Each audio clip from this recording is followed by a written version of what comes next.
नमस्कार दोस्तों, मैं विकास आपके सामने फिर से हाजिर हूँ एक नए वीडियो के लिए।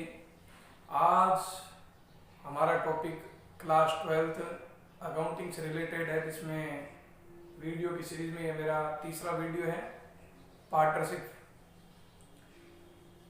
पहले वीडियो में मैंने आपको बताया पार्टनरशिप की क्या परिभाषा है, उसके क्या क्या फीचर्स हैं। सेकेंड वीडियो में मैंने आपको काइंड्स ऑफ पार्टनरशिप के बारे में बताया था। आज हमारा जो टॉपिक है अकाउंटिंग कंसेप्ट से रिलेटेड है कि भी पार्टनरशिप फर्म में जो अकाउंट हम मेंटेन करते हैं उसके लिए हमें कौन कौन से रूल फॉलो करने हैं। अब देखिए, जो भी पार्टनर होते हैं सबसे पहले जो एग्रीमेंट करते हैं, यानी एक रिटन एग्रीमेंट, एक रिटन डॉक्यूमेंट जिस पर वो सिग्नेचर करते हैं अपनी सारी टर्म्स और कंडीशंस को लेकर, तो उस रिटन डॉक्यूमेंट को पार्टनरशिप डीड कहा जाता है। यानी फर्म में जो साझेदार आपस में समझौता करते हैं तो वो समझौते पत्र पर जिनमें शर्तें और नियम लिखे होते हैं उस पर अपने हस्ताक्षर करते हैं। तो ऐसा लिखित जो दस्तावेज डॉक्यूमेंट होता है उसे हम पार्टनरशिप डीड कहते हैं, हिंदी में इसे साझेदारी संलेख के नाम से भी जानते हैं। तो इस साझेदारी संलेख में ही, इस पार्टनरशिप डीड में ही उन पार्टनर्स की सारी टर्म्स और कंडीशंस के बारे में एक्सप्लेनेशन होता है। यानी पार्टनर के क्या क्या नाम है, कौन कौन पार्टनर कितनी कैपिटल इंट्रोड्यूस कर रहा है, किस पार्टनर को कितना प्रॉफिट में शेयर मिलेगा, कौन कितना इंटरेस्ट ऑन कैपिटल लेगा, इंटरेस्ट ऑन ड्राइंग कितना होगा, गुडविल के लिए क्या ट्रीटमेंट होंगे, कोई भी नया जो पार्टनर एडमिट होगा उसके लिए क्या प्रावधान होंगे, ये सब वगैरह वगैरह काफ़ी चीज़ें उसमें लिखी हुई होती है उस पार्टनरशिप डीड में। अब ये डीड क्यों करते हैं कि भी जब कोई पार्टनर के बीच में कोई डिस्प्यूट न हो तो उसके लिए रिटन एग्रीमेंट होता है। ये रिटन एग्रीमेंट ही पार्टनरशिप डीड होता है। अब कई बार ऐसा भी होता है कि क्वेश्चन में दे देता है भी पार्टनरशिप डीड एब्सेंस है, पार्टनरशिप डीड का अभाव है, साझेदारी संलेख लागू नहीं है, not applicable of partnership deed. तो उस समय हमें कौन से रूल फॉलो करने हैं, कितना इंटरेस्ट ऑन कैपिटल देना है, कितनी सैलरी देनी है, ये सब हम इस टॉपिक पर डिस्कस करेंगे। बताना चाहूँगा, अगर पार्टनर्स के बीच में कोई भी रिटन डॉक्यूमेंट न हो, यानी पार्टनरशिप डीड एब्सेंट हो या उसका अभाव हो, उन्होंने केवल ओरल ही एग्रीमेंट किया हो, तो उस सिचुएशन में हम ये मानेंगे कि यहाँ पार्टनरशिप डीड लागू नहीं है, not applicable in this situation. तो उस समय आपको क्या करना है, कुछ रूल फॉलो करने हैं और इन रूल को ध्यान में रखना जरूरी है।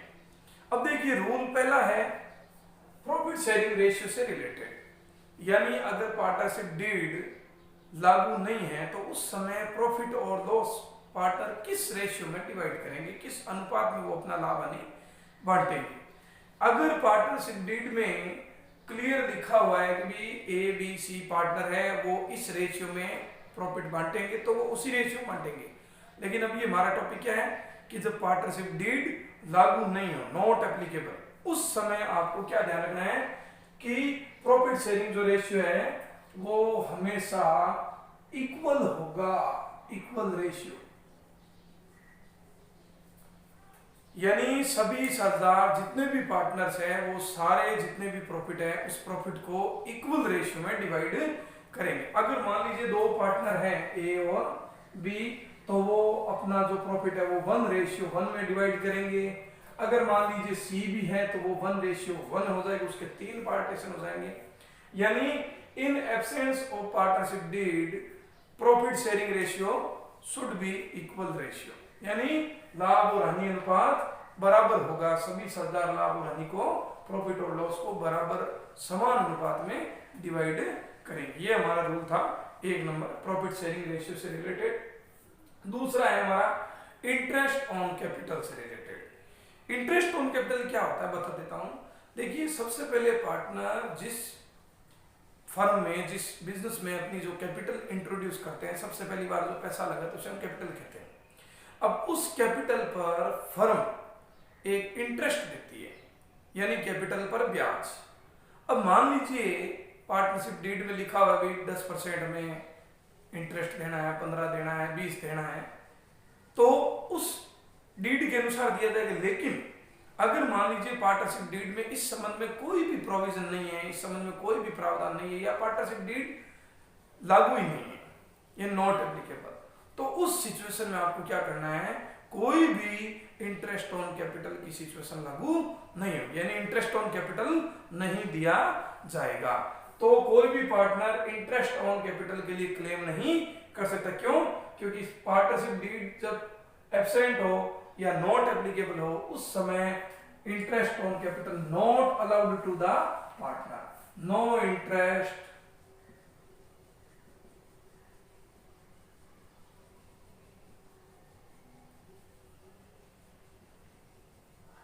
विल बी अलाउड, यानी कोई भी पार्टनर को कोई भी इंटरेस्ट कैपिटल पर नहीं दिया जाएगा। रूल नंबर 1 था लाभ और हानि, प्रॉफिट और लॉस इक्वल रेशियो में डिवाइड होगा। Number 2 interest on capital not allowed to partner, यानी पार्टनर को कोई भी इंटरेस्ट ऑन कैपिटल नहीं दिया जाएगा।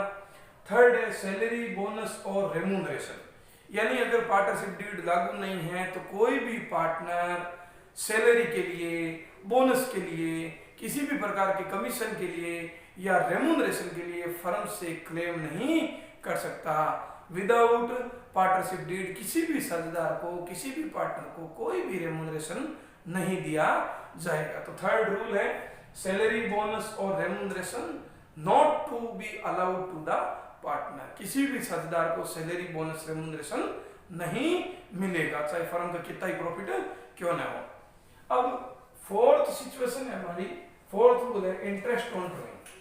रूल नंबर 2 में था interest on capital not to be allowed, यानी जब पार्टनर इंटरेस्ट कैपिटल पर नहीं प्राप्त करेंगे, तो जब वो मान लीजिए फर्म से कोई विड्रॉल करते हैं, कोई अमाउंट विड्रॉल करते हैं, ड्राइंग करते हैं, तो उन पर भी फर्म किसी भी प्रकार का इंटरेस्ट चार्ज नहीं करेगी, क्योंकि उन्होंने जब कैपिटल इंट्रोड्यूस की तो उस कैपिटल पर उनको कोई भी ब्याज नहीं दिया गया, कोई भी इंटरेस्ट नहीं दिया गया।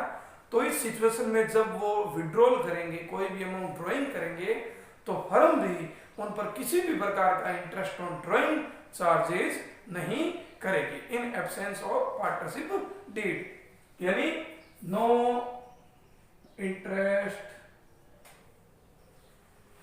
टू बी चार्ज, किसी भी प्रकार का ड्राइंग पर इंटरेस्ट चार्ज नहीं होगा। अब आखिरी रूल है इंटरेस्ट ऑन लोन। देखिए कई बार फर्म क्या करती है, किसी पार्टनर से उधार पैसा ले लेती है फर्म के व्यापार के लिए। तो जब पार्टनर फर्म को उधार पैसा देता है तो उसे हम लोन कहते हैं। तो अगर मान लीजिए पार्टनरशिप डीड में साफ साफ लिखा हुआ है कि लोन पर इतना इंटरेस्ट देना है, 10% देना है, 12% देना है, 15% देना है, तो उस रेट से इंटरेस्ट दिया जाएगा।